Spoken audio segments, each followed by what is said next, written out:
All right, y'all. Serato 4.0 is out. So I just wanted to list some of the absolute best settings that you need to enable if you want to be the best DJ that you can be. I know a lot of these settings are very confusing. So if you don't have someone explaining them to you, especially like analyze files, I know they've fixed this now, but beforehand I got questions on this. Thing was years in the making, this analyze file trick. So I'm just going to run through all of the settings Serato 4.0 in the beta, but they are the best settings that you need to enable right now so you can be the best DJ that you can be.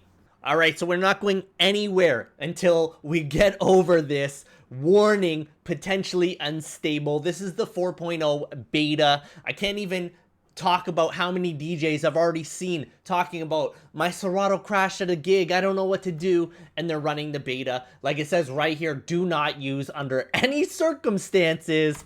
If you do, you are an idiot.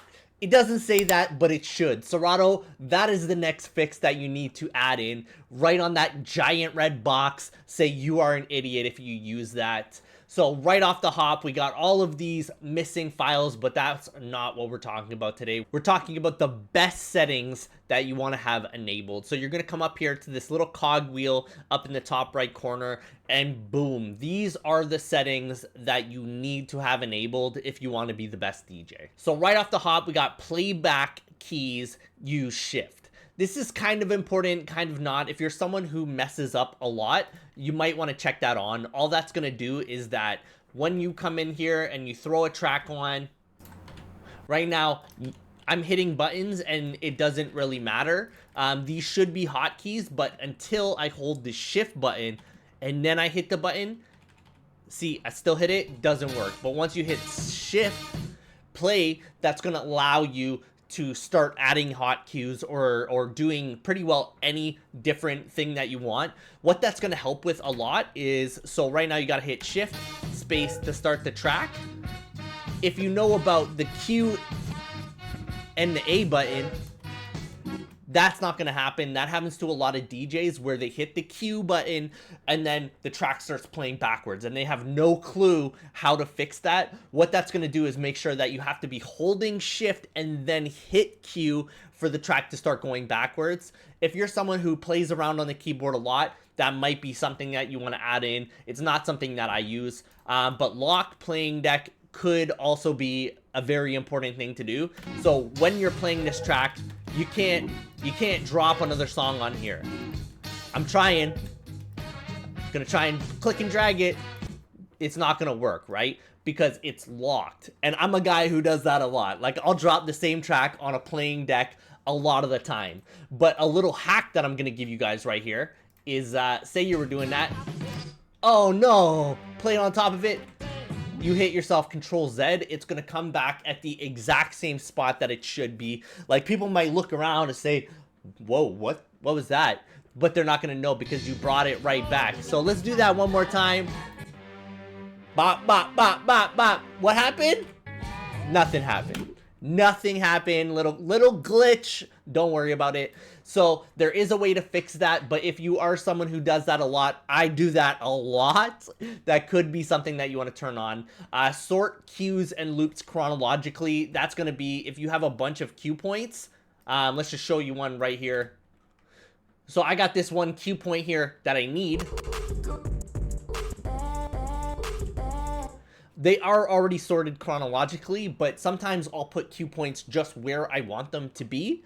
For me, that's not a good setting because maybe I wanted this one here. I wanted 2 to be here where he says fast.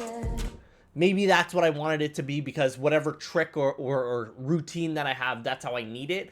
I don't want Serato to come in and mess that up on me, so that is definitely not one that I use. But if you don't care, that's a good setting to enable. Next up is just enable hotkeys. If you're not running hotkeys, I don't know what's wrong with you.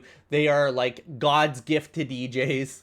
Track end warning is actually pretty nice. Like, that's something that is kind of important. I usually have it enabled, but this is a new install, so it's not. And this is also my home computer. On my working computer, I'm always going to have that enabled.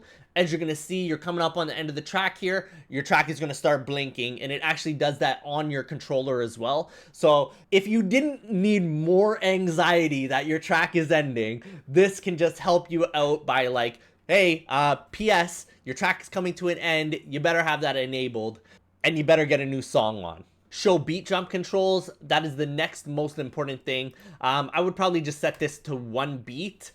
Beat jump controls are really awesome. They're going to be right here. It was a new install, that's why they weren't here, but say you're just looking to build some hot cues. So these are going to be your beat jump controls here. You got your hot loops, which are here, but your beat jump controls are right here. They weren't enabled. You can either go down or go up. I would usually you leave it probably here at like 1 through 8. So if you went to 8, that's 8 beats, by the way. So that's 4 beats in a bar. That's going to be 2 bars. Maybe you want to go 16. So now you got 4 bars. So this is just going to jump you up 4 bars. And if you wanted to leave yourself like a new hot cue here as your 4th bar, and then maybe another one, because that's where the track is going to start, because these are all 8-bar intros. And this is like, this could be right here where your chronologically really matters. Like this is where it really matters. So I want my 1, 2, 3 as 1, 2, 3. But then I got my special cue points down here that are like for a reason. I have them here because I'm working on a routine. These just go here. If you did have that setting on, like this is gonna, it would still be chronologically the same, but I want them like this. Like that's how I would want them to look on my thing. So I don't want Serato messing that up. But beat jump controls are super awesome. Like 32 is just going to be your, this is going to jump right to the start of the track. So your 8 bars. So if you wanted to go through and just do your hot cues really quick, beat jump is the way to like really hack that and really get yourself moving quick. Next up, you got these on song loads. So a good one for like one that I always usually have enabled is play from first cue point. Play from start is just going to play from the start of the track. I almost always wanted to start from the first cue point. Next up, instant doubles, absolutely crucial. If you don't know what instant doubles are, so say you're playing this song here. If you load it on your other deck, it's going to load at the exact same moment. So instant doubles are, if you don't know what doubles are, it's basically your intro to beat juggling. That's going to load your track at the exact same time. And then say you just pull it back a beat. Now you can start doing some phases, some flips. Really awesome setting. I love it. Big fan of instant doubles. Turn off effects. So this is an important feature, but this only works if you use Serato effects. So any of the lower tier controllers, which I'm sure a lot of you guys have, say you had your delay on, which is an echo. You gotta obviously turn it on. So we got it on, we got our delay. So if you didn't have that setting on, when you loaded a track, that's still going to be on. But because we turned that setting on and we come here to load a new track, boom, it's turned off. So that's something that messes a lot of guys up. Really important setting. But for me, like I use a Rev 7 that has post fader effects. Not gonna use Serato effects at all, so I don't need that. But for a lot of people, like that is a very important setting that you're gonna want to turn on. Next up, we just got analyze stems. So this is just gonna analyze your stems when you load the track, which is important if you have a good computer or you don't have a good computer. If you don't have a good computer, you're gonna wanna load your stems in the stem folder, just so it's all done and you're not processing, using up resources. But if not, you have like a strong computer, like I just analyze my stems on load every single time. Not a problem, doesn't matter to me. One that I did gloss over here, use auto gain. I always leave this on. It's not perfect, but it's gonna work at trying to keep all of your songs at the same levels. Absolutely not perfect in any way, but it does work very well. I'm a big fan of it and I would use it. Next up, you don't really need this, just recording settings, doesn't matter. Next up, you're looking at your sync mode, right? So a lot of us, you know, some of us love sync, some of us hate sync. I used to be one of those DJs 5-10 years ago saying, you can't use sync is for children, blah, blah, blah, blah, blah. Now I have learned to love sync. Like, there's so many different tricks that I'm able to complete with sync. And I'm just like old and lazy, and I don't even want to use a fader anymore. So I'm a big fan of sync these days. Some sick tricks that I've invented with sync, but I just use simple sync. All it's really doing is putting the BPM to whatever the BPM is. Like, once I click the button, it's just gonna sync the BPM. Next up is snap to beat grid. So this really relies on having perfect beat grids. A lot of our tracks don't have beat grids, but what that's gonna do is if you hit the sync button twice, it's gonna sync it. Like, one click is gonna sync the tempo, like 128 to 128. It's going to bring it up to 128. But if you hit it again, it's going to snap that to the beat grid. So if you got good beat grids, it's great. If you don't, like, I don't spend 1 minute of my time looking at beat grids. I don't care about beat grids. I know how to mix. I know how everything works. So it doesn't matter to me at all whether beat grid is on, beat grid is off. I don't really recommend using sync for that setting, but like, if you're working, you're still working at it, you got your training wheels on, feel free to use it. Doesn't matter. Maintain sync on load. I wouldn't recommend that. It's just going to cause you more problems in the future, especially when you're trying to learn and trying to grow as a DJ. Not gonna, like, not the end of the world if you use it, but I probably just wouldn't recommend that. Smart sync is where you're gonna like really get into sync taking over, so I don't recommend using that at all. If you want to use it, use simple sync. It's going to sync your BPMs, and that's about it. If you really want to get into it, you can have it synced to your beat grid. But other than that, like, I really just recommend using simple sync and go from there. So these are all of your main DJ preferences. Everything that I have turned on here is probably really good. Analyze stems, that really comes down to your computer. Turn off effects is really dependent on what controller you have. If you have a controller that uses Serato effects, I would 100% use that. I don't have one, so it doesn't really matter to me. Instant doubles, incredible. Play from first cue point. Simple sync. Track end warning. Enable cue points. Maybe lock playing deck depending on how you play. For me, I should have that enabled. I don't. I just don't really care. And it lets people know that I'm really out here mixing, making mistakes, because as a DJ, you got to know we make mistakes. So next up, we're moving to the audio tab. I run this at 1 millisecond.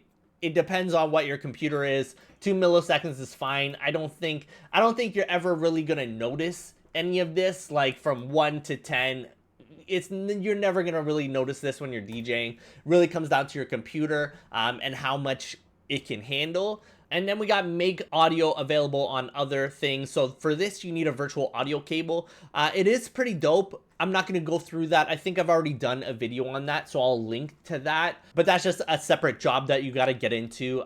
I don't think we need to get into that right now. Really helpful if you're trying to like record your sets or like stream out, especially dependent on the controller. Like, if you use Pioneer controllers, you almost are mandatory to have that enabled. Right now I got my Rain set up, so I don't need that enabled because it all works via USB. Next up, we're in our library, show iTunes library. If you're still using iTunes in 2025, I just want to come through your computer right now and slap you. Turn that off. Get off iTunes. Absolutely horrible program. Should not have anything to do with your Serato.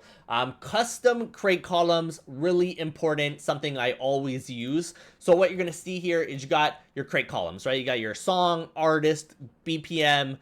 So right here, let's say you don't want to show your bit rate, which normally I don't, because this is my home computer where I do a lot of my working in my library.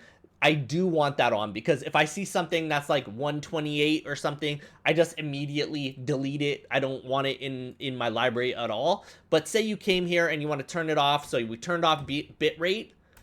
Boom, we came over here. It's still here, right? The bit rate is still here. But if you turned off custom crate columns, which I'm not going to do because it's going to do it to all of my things, you're always just going to have the same crate columns in every single crate. For me, I want different crates in different, it depends what the crate is. Sometimes, like if it's just like a routine, I'm not going to want to have all the exact same data that I'm going to have in, like, say, one of my playing crates, like one of my DJing crates. I'm going to want more data than for a routine. Like for a routine, I just want to have like exactly what I need. I don't need to know the bit rate. I don't need to know the length. I probably don't even need the key because I've already like built this all out. It's a routine. I'm working on it, making it perfect, right? So dependent on what your crate is about, that's what's going to decide whether you need custom crate columns or not. It's just going to allow you to have different columns in different crates, if that makes sense. Include subcrate tracks is one of my favorites. So do I have any? Okay, I do have some right here. So in here, I got all these different crates. Some have different stuff, scratch tools and stuff. But if you come up here to the folder, now you got everything. And you'll see that like they're all in the different locations. If not, if I turn that off, boom, now my sub crate has got nothing. So I'm a big fan of that. And especially with this new library, probably something you're going to want to have on. Tracks remain in prepare panel. So that's just like if you use your prepare panel, which you should, but it's one of the best hacks on Serato. I don't like what they've done here, changing the history and the prepare panel. I didn't like that. It used to go up here, which was way better. Let's see if I can move it. I can't. No, it doesn't look like I can. This right here is not an upgrade. I didn't like this at all. But what it's going to do is it's going to leave them here in the prepare. Like once you've played them already, normally they're just going to vanish and go away. Which is what I want. Like if I'm preparing a song, it's so that I play it and then it goes away. Up to you if you want it or not. I don't have that. Like once I played it, I want it to be gone. Boom, it's gone out of my panel. So that's the way that I like it. I do not like what's going on here that they changed this up. Serato, what the heck? Why did you do that? Same with your history. Like your history's here as well. I don't like this, but you know, it is what it is. For files, though, this probably works a lot better. There has been a lot of problems with their files tab, but this might be the fix. For the rest of them, I don't like this at all. I like them being above. Either way, that's like the smallest change that is whatever. You learn to deal with it. So this next one, show tempo matching display. Not really something I use, but it's going to help. I don't know. I don't know how it helps, but it shows your BPM data here. I guess the peaks are kind of like where the bar is. I don't really use that at all. Like just using the visual is enough for me. Like I'm a DJ who doesn't even use headphones anymore, so that is what it is. Next up is hide artist and track. All that's going to do is hide your tracks up here. Your hotkey for that is going to be Alt and then your question mark.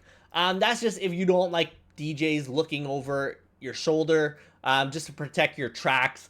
I don't think it matters in this day and age. Like we all kind of have the exact same music. What is important is how you play that music, not like what song it is or what edit it is. If you're gatekeeping that, then I don't know, man. Like you probably have some internal issues that you should be working on. Next up, EQed colored waveforms. So these are pretty important. Once you're using your EQs, what this is going to do is like delete the color. So boom, boom, boom.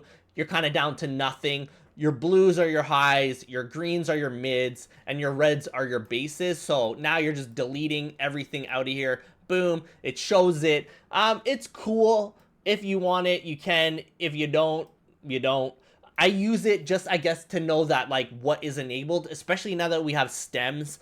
There's a lot of things going on, and just like visually looking at it can save you a lot of time and effort. And that's why I color code my music and stuff. It's just like visually, there's so many different things that I can just do and see when I'm in the mix playing that like I can just look at the screen. If you know anything about the human brain, the way we see things happens way faster than the way that our brain can like catch up and think about it. Like immediately I know what's going on just visually looking at it, hearing it. So the more that you can do to like help yourself out and make things like instant, make your brain click on all cylinders is really going to help out. So I'm a big fan of that. I run that all the time. And your performance pad cue layouts, like you're going to want your performance pad layouts on, period. I'm not like the boss of that, but like if you're not using your performance pads, you should probably take a look at how you're DJing and look at your DJ career. Last but not least is show music streaming services. So I do have Tidal now, and it's pretty cool. Like, I'm a big fan of Tidal. I probably should do a video on it. Big fan of it. I never rocked it before. I'm still not like 100% on streaming, but it works very well. Haven't had a crash. Everything has worked exactly as it should, and it saved me so much time on my DJ prep. So shout out Tidal. I'm a big fan now. A little expensive. They kind of jam you, but I could remove my Spotify. I'm not removing Spotify, but I probably could. The next really important thing that I glossed over is blue. Like, this is just going to show you, like, if you played a song, you're going to want to know that you played that song. You can always reset it, and enable play count. So really, really, really important. It's just going to show you like what your hottest tracks are, what's really working. Boom. Some guys have their library full size, not me. This one is decent. Reset play tracks on exit. I don't run that. Like, I know how to do it, and if I want to, I can just go in real quick and do it. Not a big deal for me to just click a couple buttons. Next up, the mixer. All right, so I don't know if I've ever talked about this, but if you are trying to learn how to scratch, you need your crossfader 100% on the fastest cut of all time. You want it on fast. Up fader really comes down to you and what your style is. If you're trying to do like sharp stabs, you might want it pretty fast. But if not, like, the only thing you really need to worry about right now is your crossfader. Turn it on absolutely fast, and it's going to change the game for your scratching. I probably should get back into some scratching videos, but right now I have been so busy that I haven't really had a chance to like set my gear up and do videos that way. So this is what we're dealing with right now. So if you've learned anything from this video so far, please like, subscribe. Let's keep it moving. Your FX are just your FX. I don't use any of these effects because, of course, I have all my effects on the Rev 7 or my Rain 72, like it's all post fader. But Serato really stepped up their games on their effects. I don't use any of them, but you can come in here, you can shut this list right down, add the ones that you like, and which shouldn't be too many. So I would delete like a lot of these. If I were using them, I'd just come through here. Like, definitely you're going to want your echo. Ping pong delay, not really. And you only get 3, right? You only have your choice of 3. So I would definitely come in here. Combo filter. Now I would just do low pass filter. Flanger for sure. Transform is always good. I don't think I have a transform on my Rev 7. I gotta manually transform. So comes down to like whether you're trying to learn how to scratch or not. If you are, then take transform off and do it manually. Break echo's cool. Breaker's cool. Clean echo out's cool. I would just add your favorite ones and go from there. You don't need all of them enabled. And that should be it. Other than that, you got your expansion pack. So if you do Serato video, what I've heard is there is a much better video program. If you want to know about it, drop a comment right now and I will let you know what that app is. Sampler, obviously you want your sampler. External control is just for if you have something else running with Serato, like I got Sound Switch. If you got any external apps that work with Serato, you want it in here. I don't have any remotes. Pitch and time, though, you want pitch and time on. Pitch and time is the reason Serato is the greatest DJ program, and no one will ever come close to it, no matter how hard you want to fight about it in the comments. It's just the facts. Flip it's a cool little app, but that's a whole nother video, and Serato plays pretty cool. It's a whole other video, but you've seen me use it right here. It's just the ability to DJ in my computer, like right here. I don't need a controller setup or anything. I can literally beat match and mix on my computer right here, right now. So if you guys learned anything from this video, please like, subscribe. I will see you on the next one. Let's go.